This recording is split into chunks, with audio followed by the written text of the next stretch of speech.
ಭದ್ರಾವತಿ ತಾಲೂಕಿನಲ್ಲಿ ಎಲ್ಲ ಕಡೆಯೂ ಭದ್ರಾವತಿ ಗ್ರಾಮಾಂತರ ಭಾಗದಲ್ಲಾಗಲಿ ಎಲ್ಲ ಕೂಡ ಹಳ್ಳಿ ವಾರಾಗಿ ಗ್ರಾಮ ಪಂಚಾಯತಿಯಲ್ಲಿ ಒಂದೊಂದು ಹಳ್ಳಿಗಳಲ್ಲೂ ಕೂಡ ಮಾಡಿ ಯಾವ ಮಹಿಳೆಯರಿಗೆ ಏನು ಇವತ್ತು ಸವಲತ್ತುಗಳು ಸರ್ಕಾರ ನಮ್ಮ ಕಾಂಗ್ರೆಸ್ ಸರ್ಕಾರ ಕೊಟ್ಟಿದೆ ಆ ಸವಲತ್ತುಗಳು ಎಲ್ಲವನ್ನೂ ಸರಿಯಾದ ರೀತಿಯಲ್ಲಿ ಹೋಗಿ ತಲುಪ್ತಾ ಇದೆಯಾ, ಮನೆ ಬಾಗಿಲಿಗೆ ತಲುಪ್ತಾ ಇದೆಯಿಲ್ಲ ಅನ್ನೋ ನಿಟ್ಟಿನಲ್ಲಿ ನಾವೆಲ್ಲರೂ ಕೂಡ ನಮ್ಮ ಕಾಂಗ್ರೆಸ್ ಕಾರ್ಯಕರ್ತರಿರ್ಬೋದು, ನಮ್ಮ ಶಾಸಕರಿರ್ಬೋದು, ನಮ್ಮ ಗಣೇಶ ಇರ್ಬೋದು, ಎಲ್ಲರೂ ಸಹ ನಮ್ಮ ಕಾಂಗ್ರೆಸ್ ಪಕ್ಷದ ಮುಖಂಡರುಗಳೆಲ್ಲರೂ ಸೇರಿ ಎಲ್ಲವನ್ನು ಕೆಲಸಗಳನ್ನು ಮಾಡಿ ಎಲ್ಲ ಹೆಣ್ಮಕ್ಳಿಗೆ ಏನು ಸೌಕರ್ಯ ಕೊಡ್ತಕ್ಕಂಥದ್ದು, ಕುಡಿಯೋ ನೀರು ಇರ್ಬೋದು, ವಿವಿಧ ದೀಪ ಇರ್ಬೋದು, ಎಲ್ಲ ಗ್ರಾಮಾಂತರ ಆಗಲಿ ನಗರ ಭಾಗದಲ್ಲಿ ಎಲ್ಲ ಕಡೆಗೂ ಎಲ್ಲ ಅಧಿಕಾರಿಗಳ ಸಮ್ಮುಖದಲ್ಲಿ ಒಂದು ಪಂಚ ಗ್ಯಾರಂಟಿ ಕಾರ್ಯಕ್ರಮ ಮಾಡ್ತಾಯಿದ್ದೀವಿ. ಅದೆಲ್ಲ ಕೂಡ ಭಾಳ ಯಶಸ್ವಿಯಾಗಿ ನಡೆದಿದೆ.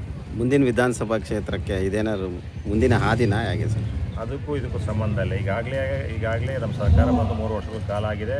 ನಮ್ಮ ಸರ್ಕಾರ ಕೊಟ್ಟಂಥ ಸವಲತ್ತುಗಳನ್ನ ಜನಗಳಿಗೆ ತಲುಪಿಸೋಂಥ ಕೆಲಸ ನಾವೆಲ್ಲರೂ ಕೂಡ ಎಲ್ಲ ಶಾಸಕರಾಗಿರ್ಬೋದು, ನಗರಸಭಾ ಸದಸ್ಯರುಗಳಾಗಿರ್ಬೋದು, ಪಂಚಾಯತಿ ಅಧ್ಯಕ್ಷರುಗಳು ಎಲ್ಲರೂ ಸೇರಿ ಮಾಡ್ತಂಥ ಕೆಲಸ ಮಾಡ್ತಾಯಿದ್ದೀವಿ. ಮುಂದೆ ಗಣೇಶ್ ಅವರು ಎಷ್ಟು ಲೀಡಲ್ಲಿ ಗೆಲ್ಬೋದು ಸರ್ ನಿಮ್ಮ ಪ್ರಕಾರ? 2 ವರ್ಷಗಳ ಚುನಾವಣೆ ಇದೆ. ಚುನಾವಣೆ ಹತ್ತಿರ ಸಮೀಪ ಬಂದಾಗ ಹೇಳ್ಬೋದು, ಈಗ ಅವೆಲ್ಲ ಹೇಳಲಿಕ್ಕಾಗಲ್ಲ.